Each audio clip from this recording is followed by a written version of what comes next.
Good evening, I am Tomas Guevara Calderon, and this is the channel Rewriting the Reality. Subscribe today to expand your awareness.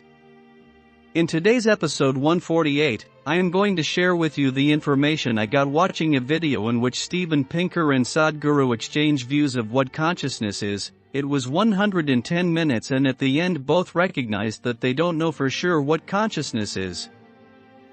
For me, it is amazing paying attention for almost 2 hours to finally learn that they know very little about what they were talking about. When necessary, I am going to add a comment to debunk what is wrong with both views and to clarify them. Here is a summary of both.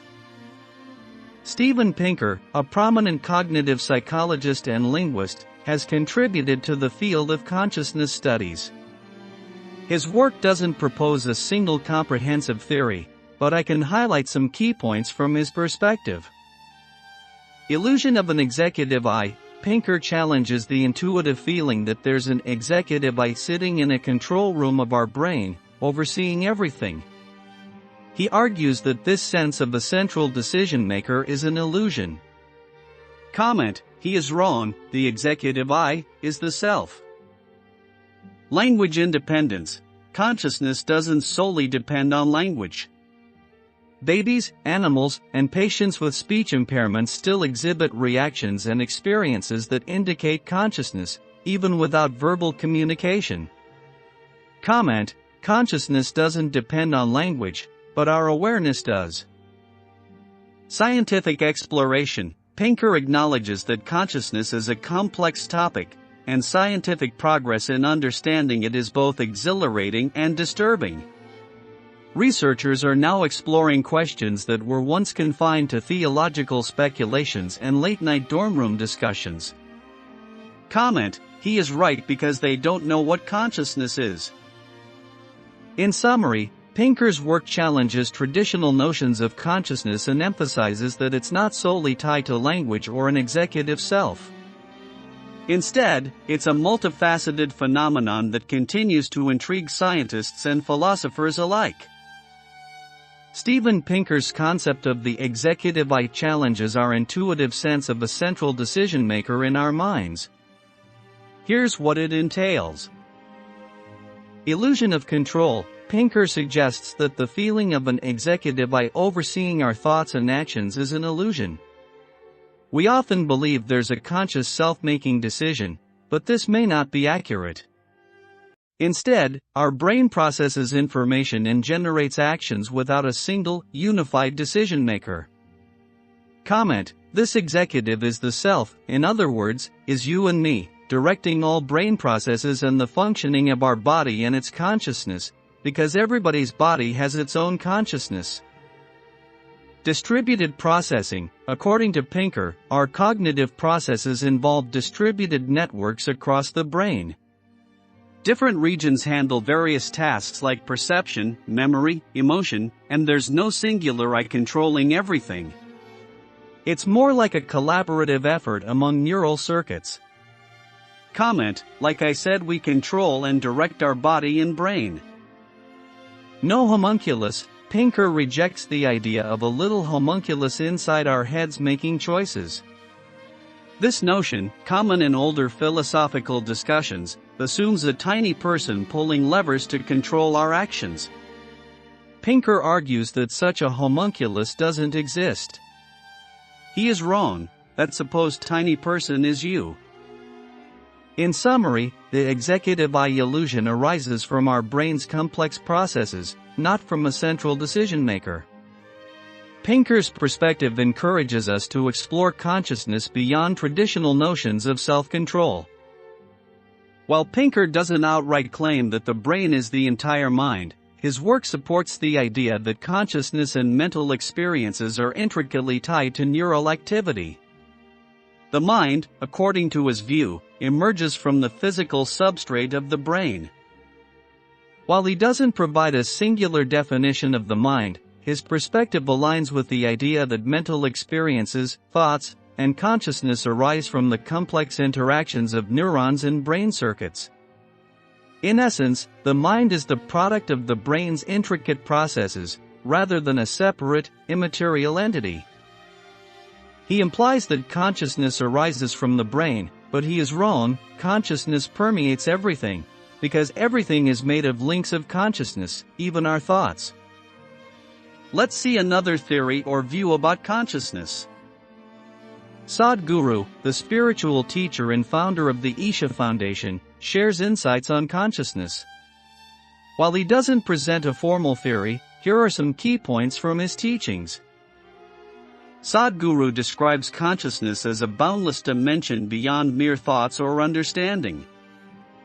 He emphasizes that if human beings become more conscious, conflicts and domination will dissolve, leading to a more harmonious world. According to Sadhguru, the most crucial need today is to raise human consciousness. Given our technological empowerment, conscious action becomes essential for our well-being and the planet's welfare. Sadhguru suggests that consciousness itself is a cure for everything. When we are truly conscious, we don't need external moralities or ethics, love and awareness suffice. While Sadhguru's teachings don't fit a traditional scientific theory, they offer profound perspectives on consciousness and its transformative potential. Sadhguru's distinction between consciousness and awareness provides an interesting perspective. Consciousness refers to the fundamental state of existence. It is the underlying fabric of all creations, beyond individual experiences. Consciousness exists independently of the mind and body. It is not limited to human beings but permeates everything in the universe. Sadhguru describes consciousness as boundless and universal. It transcends individual identities and separations. In his view, consciousness is like a silent observer, witnessing all experiences without getting entangled in them. Awareness, on the other hand, is the quality of being conscious of something specific. It involves attention, perception, and recognition. Awareness arises from the interaction between consciousness and the mind. It is the subjective experience of being present and attentive. Unlike consciousness, awareness is limited. It focuses on particular thoughts, sensations, or external stimuli. Awareness fluctuates, it can expand or narrow based on our mental state, emotions, and external circumstances. Consciousness is the canvas on which awareness plays out. Awareness arises within consciousness. While consciousness remains constant, awareness shifts and changes. In summary, consciousness is the vast, unchanging backdrop of existence, while awareness is the dynamic, localized experience of being conscious of something specific. Both are essential aspects of our existence. Sadhguru and Steven Pinker offer distinct perspectives on consciousness. Sadhguru is motivated by ancient spiritual wisdom. He views consciousness as a boundless dimension beyond mere thoughts or understanding. According to Sadhguru, consciousness is a miracle, a dimension of intelligence transcending the physical and logical. His insights come from personal experience and practices. Pinker represents a scientific perspective. He defines consciousness as our waking awareness. Pinker argues that consciousness is not a miracle, it results from brain activity and can be explained scientifically. His view is grounded in empirical research and cognitive science.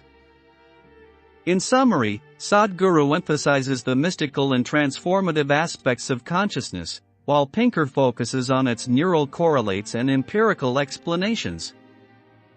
While he doesn't provide a complete explanation, he contributes to identifying brain regions involved in conscious awareness. Pinker's perspective aligns with materialism.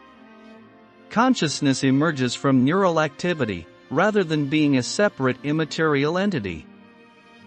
He doesn't claim to have solved the entire mystery but encourages scientific exploration. After almost 2 hours of listening to these supposed experts, I finally concluded that both have to rethink what they believe.